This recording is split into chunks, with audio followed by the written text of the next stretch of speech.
گرما میں ریاست کینسس کے ایک چھوٹے سے قصبے میں ایک اخبار کے دفتر پر چھاپے نے دنیا کی توجہ حاصل کی۔ ویڈیو فوٹیج میں دیکھا جا سکتا ہے کہ پولیس میرین کاؤنٹی ریکارڈ نامی اخبار کے دفتر اور اس کی بزرگ شریک مالک جوین مائر کے گھر سے آلات اور مواد قبضے میں لے رہی ہے۔ میرین شہر میں پولیس کے سربراہ کو معطل کر دیا گیا، جس کے بعد انہوں نے استعفیٰ دے دیا۔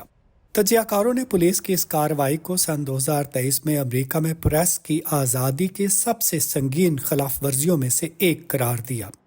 Reporters committee for freedom of the press کے گیب راٹمن کہتے ہیں کہ یہ واقعہ آزادی صحافت کی اہمیت کو واضح کرتا ہے۔ It's just important that law enforcement and other government officials. یہ بالکل ضروری ہے کہ قانون نافذ کرنے والے ادارے اور ملک بھر میں دیگر سرکاری اہلکار بھی پریس کے کردار کو سمجھیں، پریس کی ایک نگراں اور حکومت پر نظر رکھنے والے کے طور پر اہمیت کو سمجھیں۔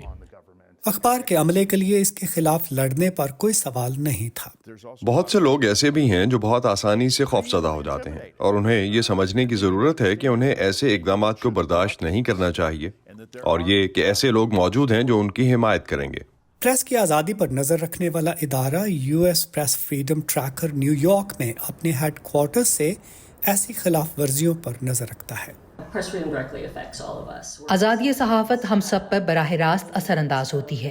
ہم سبھی شہری ہیں اور معلومات کے مکین ہیں، اور بغیر کسی سزا کے خوف کے ان معلومات کو سچائی کے ساتھ اکٹھا کرنا ہم سب کو متاثر کرتا ہے۔ کرسٹین کو دوسرے خطرناک رجحانات بھی نظر آ رہے ہیں، جن میں زبان بندی کے احکامات کے طور پر کام کرنے والی پیشگی پابندیوں کا استعمال بھی شامل ہے۔ U S press freedom tracker نے سن 2023 میں ریاست الاباما، میزوری اور شمالی کیرولائنا سمیت کم از کم 10 ایسے واقعات کی تفصیلات جمع کی ہیں۔ 2023 نے ہمیں جو دکھایا ہے وہ یہ ہے کہ امریکہ میں صحافی اور صحافت اب بھی خطرے میں ہیں۔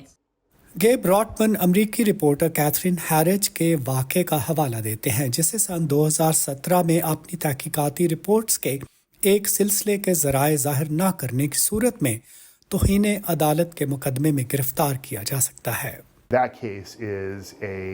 یہ معاملہ تحفظ کے لیے وفاقی قانون کی ضرورت کی واضح مثال ہے۔ تحفظ کے قوانین یا شیلڈ لاز صحافیوں کو اپنے ذرائع کے نام سمیت معلومات کو ظاہر کرنے پر مجبور ہونے سے بچاتے ہیں۔ نیواڈا میں ریاست کے شیلڈ قوانین نے لاس ویگس ریویو جرنل نامی اخبار کو ایک تاریخی مقدمہ لڑنے میں مدد کی۔ اکتوبر میں ریاست کی سپریم کورٹ نے فیصلہ دیا کہ سن 2022 میں قتل ہونے والے جرنل کے رپورٹر جیف جرمن کے آلات پولیس کی بلا روک ٹوک تلاشی سے محفوظ ہیں۔ یہ اتنا ہی اہم ہے جتنا اس بات کو یقینی بنانا کہ صحافی کا کام اپنے ذرائع کی رازداری کو برقرار رکھتے ہوئے جاری رہے۔ امریکہ کے صدارتی انتخابات کے سال میں داخل ہونے کے ساتھ کرسٹین میکرن کا کہنا ہے کہ ان کا ادارہ آئین میں پہلی ترمیم کو لاحق خطرات پر گہری نظر رکھے گا۔